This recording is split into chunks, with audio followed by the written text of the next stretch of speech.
Two summers had gone by since the start of the American Civil War, and the North had not yet won a major battle in Virginia. The Army of the Potomac, the strongest of the Union armies, had tried to seize Richmond, the Confederate capital. General George McClellan moved the army up to the very gates of the city. But then General Robert E. Lee led his Southern forces in a fierce attack. It smashed McClellan's army and drove them away from Richmond. This week in our series, Morris Joyce and Jack Moyles continue the story of the Civil War.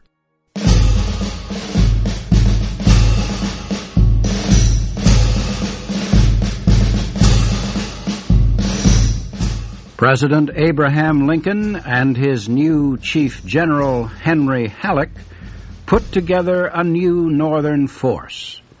They called it the Army of Virginia. They gave command of it to General John Pope, a successful fighter in the West. Pope began to move south toward Richmond. Halleck ordered McClellan to bring his army up to join Pope. Together, they could smash through the Confederate defenses around Richmond. Lee decided to hit Pope before McClellan could join him. He left a few thousand troops to guard Richmond, then took the rest north. Lee moved up to the Rappahannock River, across from Pope's army. Lee sent Stonewall Jackson with 24,000 men on a quick march around the western end of Pope's lines. Jackson and his men marched more than 80 kilometers in 2 days. They got behind Pope and seized a huge northern supply center at Manassas. Pope moved to smash them. They burned the captured supplies. Then they moved a few kilometers away to a long, low hill just northwest of the Bull Run battleground, where Southern forces defeated a Northern army a year before. Jackson hid his troops in woods along the hill and waited for General Lee to arrive with the rest of the Southern army. But before Lee could get there, Union troops, thousands of them, marched down the road below Jackson. Jackson decided to attack, to hold them there until Lee arrived with help. The fighting was furious. Neither side broke. The fighting died down at the end of the day, and Jackson's men moved back to their positions on higher ground. They made their lines along a partly built railroad on the side of the hill. From his headquarters on the hill, Jackson watched the Northern forces prepare for battle. Many thousands of the enemy were marching into position. Pope brought up all his soldiers, and others were on the way from bases near Washington. Several thousand of McClellan's troops, commanded by General Porter, were arriving from the south. It was a mighty force, much larger than Jackson's army.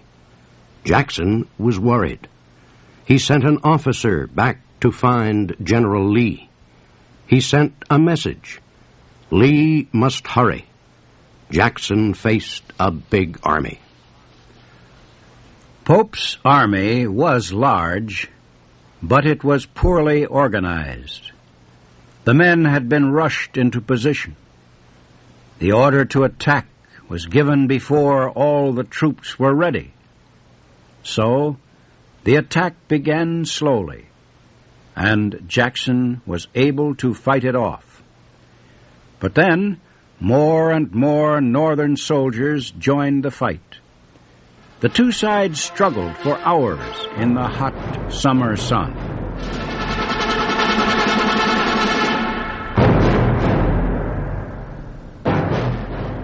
Jackson's men almost broke. Men prayed for the long day to end. The sun seemed to stand still.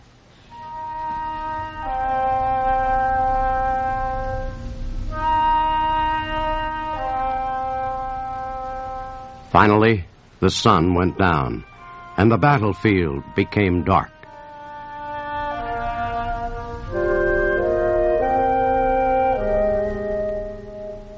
Jackson's men had held, but they paid a terrible price. Thousands were killed or wounded. Northern losses were even greater. Most of the Union troops had fought bravely. They had hit the Confederate lines time after time. But one large group of soldiers did not get into the battle at all that day. This was the group from McClellan's Army of the Potomac, led by Fitz John Porter. Pope had ordered Porter to strike at the right end of Jackson's lines. Porter took his troops several kilometers past Jackson's right and stopped them. His soldiers remained there all day, out of the battle. Porter said later he believed the Confederate forces were too strong for his men. Other groups of McClellan's men were arriving in Alexandria, 30 kilometers to the east. Pope asked that they be sent to help him. McClellan was ordered to send them immediately, but he refused to do so. He said they were not in condition to fight, and he would not send them. General Pope still thought he was facing only Jackson's army. He refused to believe reports that Lee had arrived on the battlefield with 30,000 more Southern soldiers. Pope thought Lee was still far to the west of Manassas. Pope knew that Jackson's army had taken a terrible beating in the 2 days of bloody fighting, and he was sure that Jackson would try to withdraw the next day to retreat to the west. Pope divided his forces that night. He left thousands in place in front of Jackson's lines. The others were moved back. They were ordered to get ready for a march west to block Jackson's retreat. Pope made a terrible mistake. Jackson was not planning to retreat. He was waiting with Lee to smash the Northern army. And that is what happened the next day. Northern troops attacked Jackson's lines. The fighting was bitter. Pope's forces almost smashed through.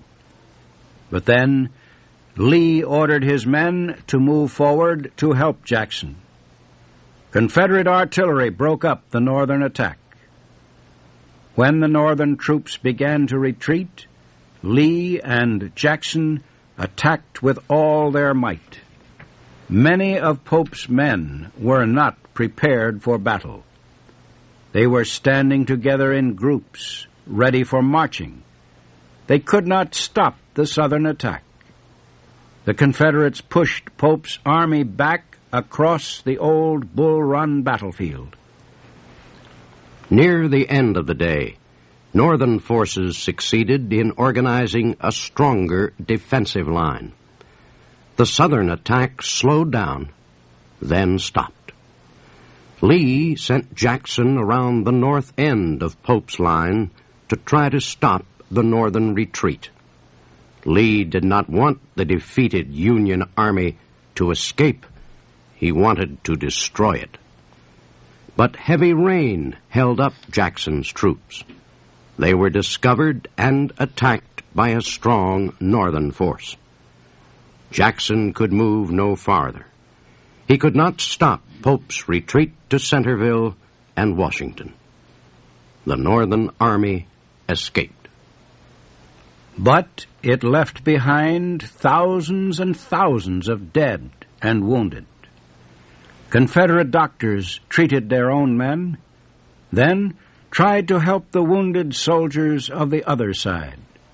General Lee permitted Northern medical wagons to return to the battlefield, and they began to carry the wounded back to Centerville.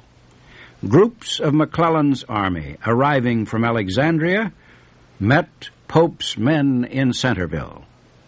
They laughed and shouted at the tired, beaten soldiers. Many said they were glad that Pope had lost.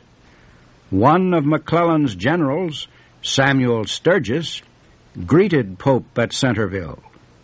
"I always told you, Pope, that if they gave you enough rope, you would hang yourself." What happened at Bull Run created bitter anger among the people of the North, anger against their military leaders. People felt that a year had been wasted, that thousands had died for no real purpose. The year before, Southern troops sent a Northern army fleeing from Bull Run. Now it was happening again. The Army of the Potomac was back where it started. As the facts of the battle became known, cries of anger became even louder. The people demanded answers. Why did McClellan and his men move so slowly? Why did they refuse to go to Pope's aid? Why did Pope let Jackson get behind him? Why were 14,000 soldiers lost? Most members of Lincoln's cabinet believed McClellan was responsible. Treasury Secretary Chase said McClellan should be shot. War Secretary Stanton said he should be dismissed immediately. He and 3 other cabinet members signed a note demanding that Lincoln remove McClellan as commander of the Army of the Potomac. Lincoln agreed that what McClellan had done was shocking. He said it was clear that McClellan wanted Pope to fail. But Lincoln said he would not remove McClellan. He said he knew that McClellan was not an aggressive general. But he said McClellan was a good organizer who could build the defeated army into a strong force. General Robert E. Lee, however, would not wait while McClellan rebuilt the army. He decided to carry the war to the North.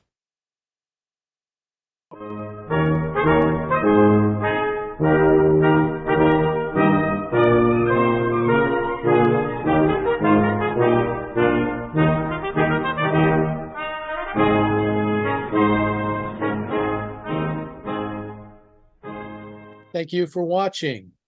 Can you do me a favor? Please leave a comment in the comments section below. That would really help. Thank you, and see you again soon.